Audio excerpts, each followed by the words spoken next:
ఎవరి గతి ఎటులున్నదో ఈశ్వరుని కెరుక ఎవరికి విధముగా జరుగునో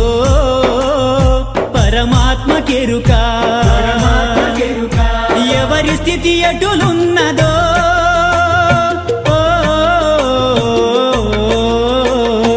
ఎగసి ఎగసి పడుటే కాని అలవి కాదెవరికైనా హరిహర బ్రహ్మాదులైనా అనుభవించక తీరదు